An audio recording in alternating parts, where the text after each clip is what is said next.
დილით გამოვდივართ, დილა ადრიანად, შესუფთავი უნდა დავახვდეთ ხალხსა, ხო? მზია სტოიანის სამუშაო დღე უკვე 8 წელზე მეტია დილის 7-ის ნახევარზე იწყება, მაშინ, როდესაც ქალაქს სძინავს. მასთან ერთად თბილისის დასუფთავებისთვის 2000-ზე მეტი მეზოვე მუშაობს. სწორედ ისინი ზრუნავენ, რომ გაღვიძებულ და სახლებიდან გამოსულ მოსახლეობას ქალაქი დასუფთავებული დახვდეს. ხალხს არ ესმით მაცხოვრებლებს, ზევიდან ყრიან ამ სიგარეტებს, ამ ნაგავს, სკვერებში გამაგვთ სახლის ნაგავს აყრიან. ამ პარკებში რა ყრია ღმერთმაიცის, მე ზაღლები გლიჯავენ, ყველაფერი იყრება. ჩვენ გვინდა ხო ხალხმა ჩვენი შრომა დააფასოს. თუმცა, როგორც აღმოჩნდა, დედაქალაქში დასუფთავების შენარჩუნება არც ისე იოლია. თბილისის მოვლა დასუფთავებას მერიის მიერ დაფუძნებული კომპანია თბილ სერვის ჯგუფი ახორციელებს. როგორც ისინი ყვებიან დილით ადრე, როდესაც ნაგავმზიდი მანქანები პირველად ჩამოვლიან ქუჩებს, ურნები ნახევრად ცარიელია, რადგან თბილისელები ნაგვის ღამე გადაყრას ერიდებიან.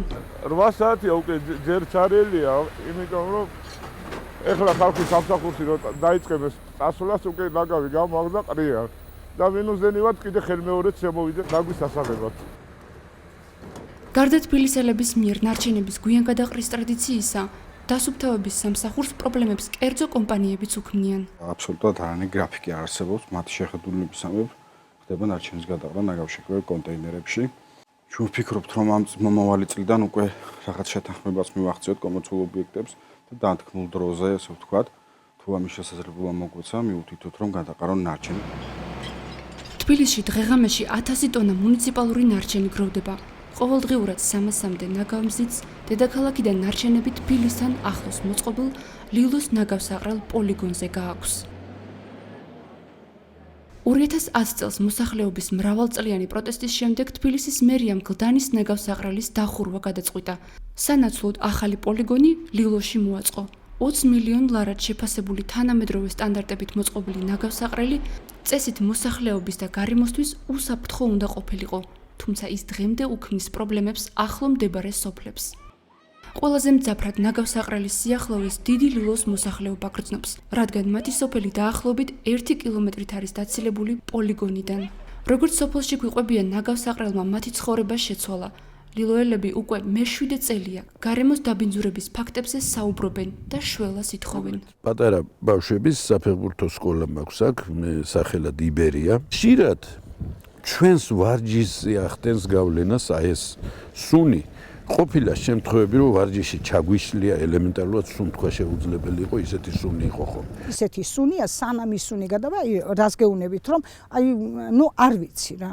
ეს არის აი წარმოიდგინეთ, რომ უცებ მოხდეთ იმ ადგილზე, სადაც აი გაზია უცებ გაშვებული, აი რა, ან როგორ უნდა ჩაისუნთქო და თუ ჩაისუნთქო, მოწამლაც ერთხელ ახდება, ხო? აგერ ექიმიც აყვავს ყოველ დღე ბავშვები რომ მიდიან და ფიქსირებული ეყოლება, რამდენი ბავშვია თუნდაც მაგ თავრის ხვევით მისული.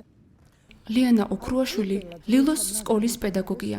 როგორც თავად ამბობს, რამდენიმე ხნის წინ სკოლის მოსწავლეებთან ერთად მოსახლეობაში კვლევა ჩაატარა, რათა ის პრობლემები გამოევლინათ, რაც ნაგავსაყრელის აშენების შემდეგ აწუხებთ. შემოვიარეთ სოფელი კარდაკარ, სათანადო ჩანაწერებიც ჰქონდა. უჩიოდნენ სწორედ ამას, თავის ტკივილებს, თავბრუს ხვევას და ძალიან ბევრმა დაავადება მიჩინა თავი.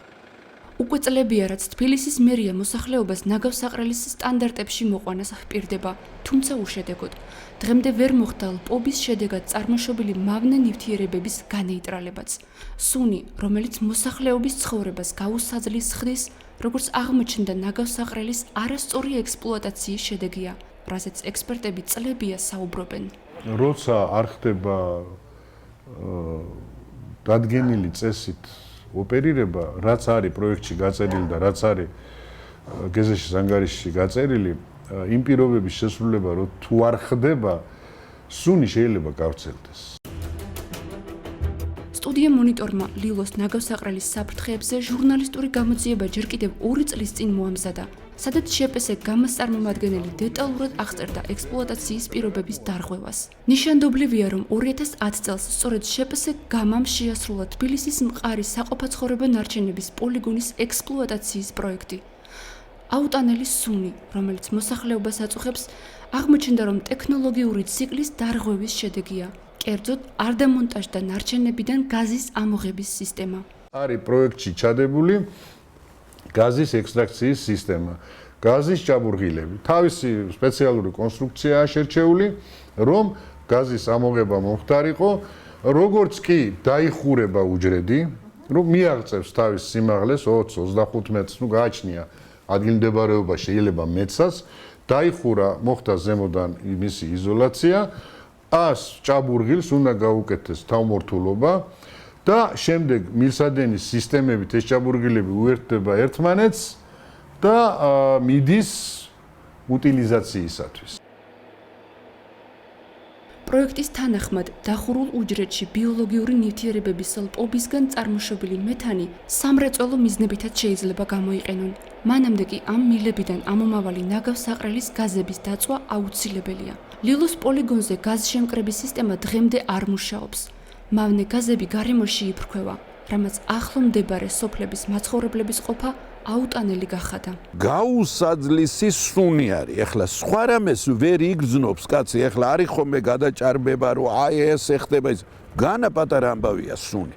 სუნი ისეთია, რომ ელემენტარულად ადამიანს გამოსვლა უჭირს გარეთ. ფანჯრებს ვერ დატოვებთ. ღამე ვერაფრით, აი ცხელა დაუშვათ, არა ფანჯრას ვერ დატოვებთ, იმიტომ რომ დატოვებ და ეს სუნი შემოვარდება. სასჯელი დაედო რა ამ ადგილს. ეს არის კურორტი ადგილი, კაცმა რო თქვას. ეს არის ფუნიკულიორის დონეზე. ეს აი წყნეთი როა, ისეთი შეიძლება იყოს ეს დასასვენებელი, მაგრამ ამ სუნმა მოსპო ყველაფერი. თბილსერვის ჯგუფში აცხადებენ, რომ ამ პრობლემას მალე გადაჭრიან. ეს ბუნებრივი გაზი არის თავისი მომწამული თვისებით რაღაც დროსი და პერიოდში. შესაბამისად გახდა აუცილებლობა და ეს ვფიქრობ ეს აუცილებლობა იყო მანამდეც, რომ გაგვეკეთებია ეს სისტემა, რადგანაც გაზი ყოფილიყო აკუმულირებული ერთად და გაგვეკეთებია მისი ტექნოლოგიური დამუშავება და ასე ვთქვათ პრინციპით დაგვეწვა აეში, რადგანაც მავნე ნივთიერებას არ გამოიწვია მოსახლეობაში უარყოფითი ასე ვთქვათ ჯანმრთელობის პრობლემები, რომლებიც ასე ვთქვათ არსებობს ჩვენი ინფორმაციით. სამუშაოები, რაზეც თბილსერვისის ხელმძღვანელი საუბრობს, გასულ წელს დაიწყო. ლილოს ნაგავსაყრელზე გაზშემკრების სისტემას შეპასეთ დაგიამონტაჟებს. 7.800.000 ლარის ღირებულების ხელშეკრულების მიხედვით, გაზშემკრების სისტემა 2017 წლის ბოლოს უნდა ამუშავდეს. 2 წლის წინ თბილსერვის ჯგუფის ხელმძღვანელი მოსახლეობას ნაგავსაყრელზე შეკრებილი გაზის უფასოდ მიწოდებას ჰპირდებოდა, თუმცა დღემდე ეს პირობა შეუსრულებელია. ეხლა ჩვენ რამოდენიმე ინვესტორის წინადადებები გვაქვს, რომლებიც განიხილავენ გაზის შემკრებების, ვთქვათ, გაკეთებას და ბიოგაზის მიწოდებას მოსახლეობისადმი. ანუ ეს პროექტი დამუშავების პროცესშია, იმიტომ რომ საკმაოდ დიდ თანხებთან არის დაკავშირებული არსებული გაზგამანაწილებლების გაკეთება. ნაგავსაყრელი პოლიგონის ლილოში აშენება გარკვეულ რისკებს ყოველთვის შეიცავდა. პოლიგონის მიმდებარე ტერიტორიაზე ზემო სამგორის მაგისტრალური არხი გადის, რომელიც თბილისის ზღვაში ჩაედინება. ნაგავსაყრელი 7 კილომეტრით არის დაცილებული თბილისის აეროპორტიდან, რაც საერთაშორისო ნორმების უხეში დარღვევაა, გარდა იმისა, რომ სოფლებთან საკმაოდ ახლოს იყო, რის გამოც მოსახლეობა საპროტესტო აქციებს მართავდა. ახლა აი აქ ვიკეთებენ ნაგავსაყრელს.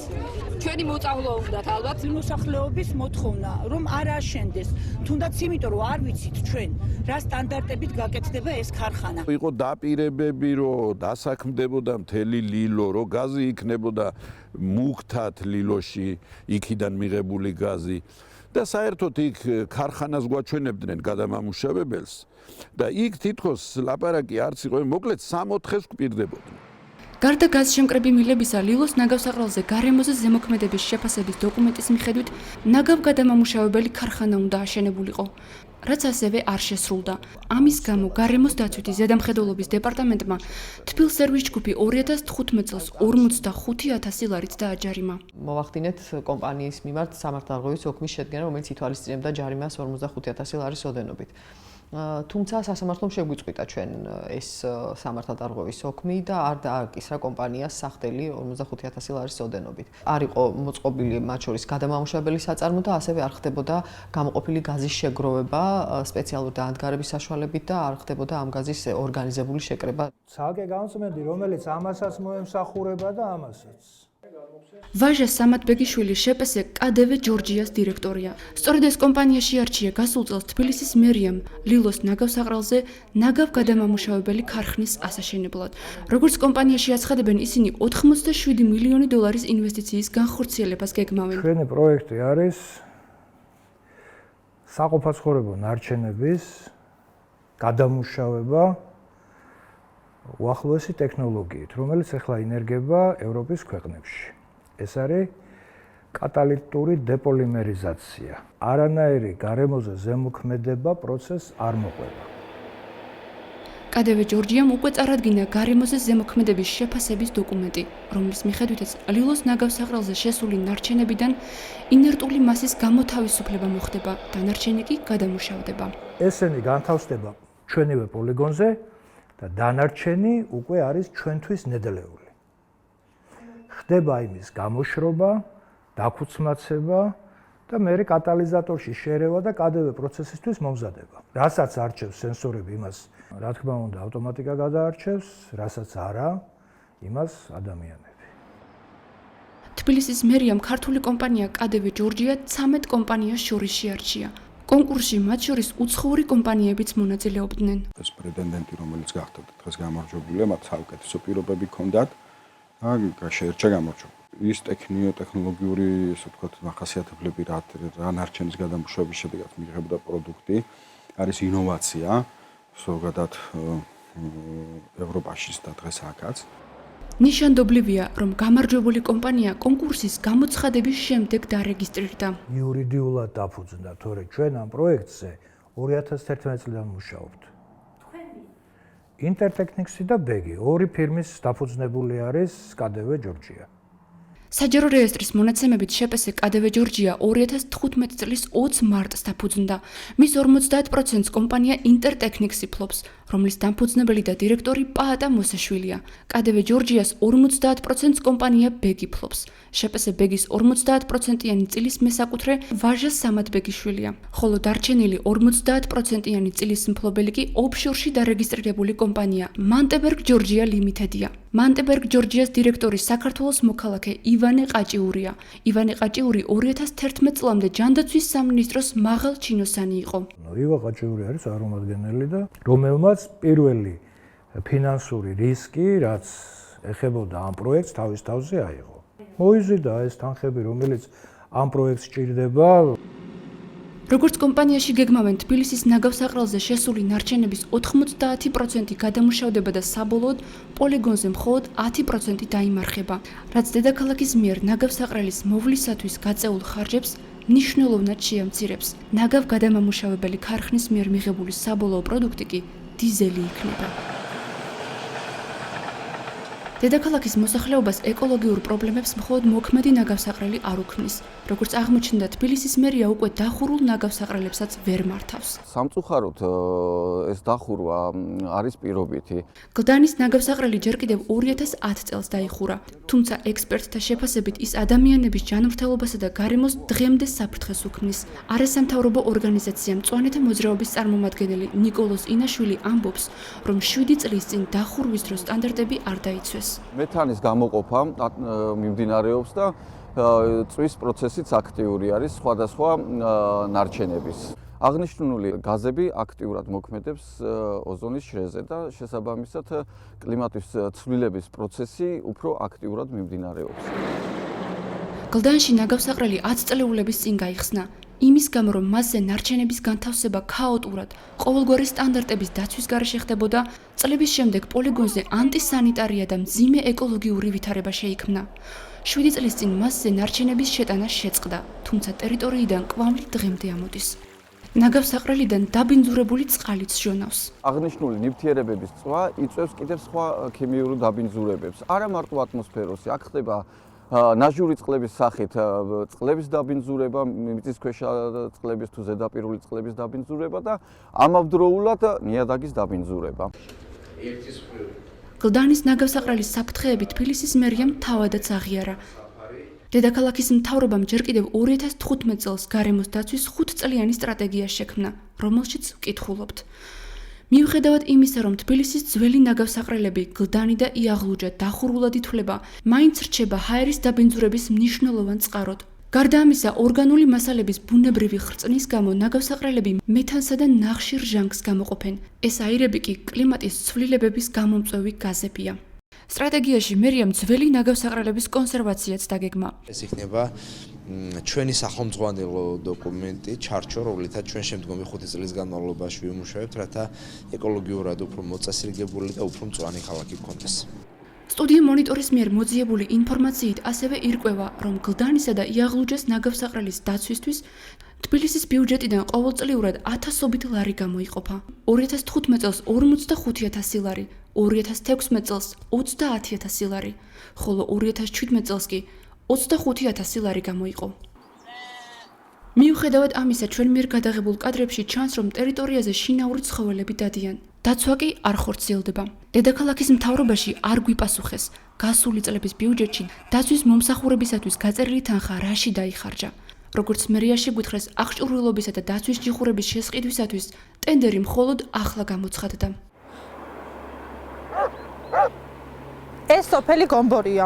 ის თბილისიდან დაახლოებით 35 კილომეტრში მდებარეობს.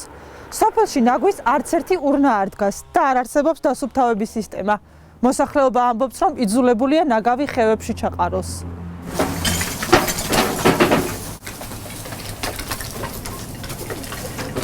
ვიშველებს სოფელს რამემ. ანტისანიტარია არის სოფელში, უბანი მიაქვს ნაგავს.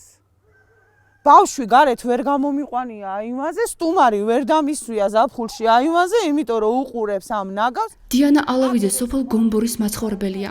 მისი თქმით, თანასოფლელებთან ერთად წლებია ურნების დადგმას და სოფლიდან საყოფაცხოვრებო ნარჩენების გატანას უშედეგოდ ითხოვს.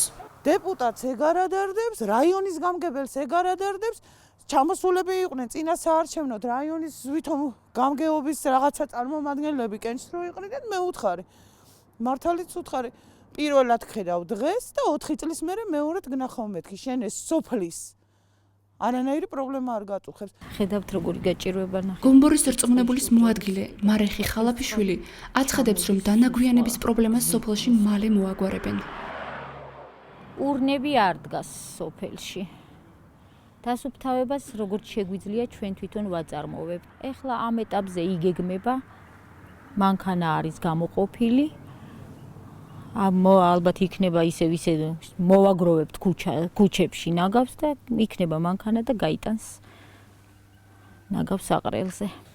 კოდექსი, რომელიც ნარჩენების მართვას არეგულირებს, საქართველოში 2015 წელს ამოქმედდა. ეს წიგნი ნარჩენების საკითხების ექსპერტი მარიამ შოთაძე ამბობს, რომ მანამდე ამ სფეროში ქაოტური ვითარება იყო. ნარჩენების მართვის კოდექსის მიღების შემდეგ, ვთქვათ, რაც შეიცვალა, ესეთი ფუნდამენტალური ის არის, რომ პრინციპში შეიქმნა საკანონმდებლო ჩარჩო ნარჩენების მართვისათვის და განისაზღვრა პასუხისმგებელი ორგანიზაციების როლი, რაც პრინციპში მანამდე არ იყო. ანუ საერთოდ ყველაფერი ქაოტურად იყო. ახალი რეგულაციით ნარჩენების ნაგავსაყრელზე განთავსება მუნიციპალიტეტების ვალდებულებაა. 2017 წელს კი ყველა მუნიციპალიტეტს ნარჩენების მართვის 5 წლიანი გეგმა უნდა ჰქონდეს. გარემოს დაცვის სამინისტროს ნარჩენების მართვის დეპარტამენტის ხელმძღვანელი ალბერტ ჩანქსელიანი ამბობს, რომ ამ მიმართულებით მუნიციპალიტეტები აქტიურად მუშაობენ. შემუშავებულია მუნიციპალური ნარჩენების მართვის გეგმების შემუშავების სახელმძღვანელო დოკუმენტი, რომელიც ურიგდება აი ამ მუნიციპალიტეტებს და ასევე ეძებათ შესაბამისი რეკომენდაციები და კონსულტაციები. ნარჩენების სტრატეგიები. მარიამ შოთაძის შეფასებით, თვითმმართველობები ახალ ვალდებულებებს მოუმზადებლები ხდებიან. ჩემი გამოცდილება ესეთი არის, რომ ფაქტიურად მოუმზადებლები არიან. ანუ შარშან ყოველ შემთხვევაში ესეთ გეგმებზე ძალიან ბევრი მუნიციპალიტეტს საერთოდ წარმოდგენა არ ქონდა. სოფელში არ არის ურბები, რომ ჩავყაროთ ნაგავი. იზოლები გვართო ურბები გავაკეთოთ, ურბები.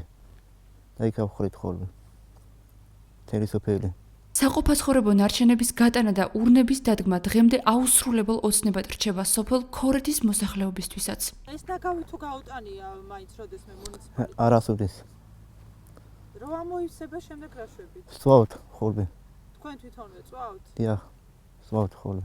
სოფელი არ არის ახმეტის შეცვლილსაც ჩვენ ნაგვისურნა არ გვიდგას, მაგრამ რა თქმა უნდა არის საჭირო უფრო მეტი ნაგვისურნა. ახმეტის რაიონის გამგებელს ბექა ბაიდაურს ჩვენ სოფელ ქორეთზეც ვკითხეთ. სოფელი ქორეთი ახმეტის მუნიციპალიტეტში თუ შედის? კი, სოფელი ქორეთი ახმეტის მუნიციპალიტეტში შედის. სოფელ ქორეთში არის ნაგვისურნები? არ იქნება, იმიტომ რომ გატანა ვერ ხდება სოფელი ქორეთიდან. ანუ ეს შეგროვება წერა რო თქვი გულისხმობდი რომ აქედან ნაგვის გატანა ხდება მანქანებით თვითცვლელი მანქანით და შეგროვება ხდება ზოგან ტომრებით დატოვებენ ამას და მე მიდის მანქანა ამ ტომრებით იღებს და მოაქვს. კიდევ ერთი ვალდებულება, რომელიც ნარჩენების კოდექსის მიღების შემდეგ შევიდა ძალაში, ძველი ნაგავსაყრელების გაუქმება და მათ ნაცვლად ევროსტანდარტების შესაბამისი პოლიგონების მოწყობაა. დაიხურება მუნიციპალური ნაგავსაყრელები და იქნება უკვე რეგიონალური ნაგავსაყრელები გადამტვირთი სადგურები, სადაც ნარჩენების გადმოტვირთვა მოხდება ერთი მუნიციპალიტეტიდან მეორე ცენტრალურ ნაგავსაყრელამდე. გრძელვადიან პერსპექტივაში გვაქვს ესეთი, რომ საქართველოში უნდა იყოს 8-10 შესაბამისი სტანდარტების, ანუ ევროსტანდარტების ნაგავსაყრელი. ნარჩენების მართვის ევროპული სისტემების დანერგვას წლები დასჭირდება.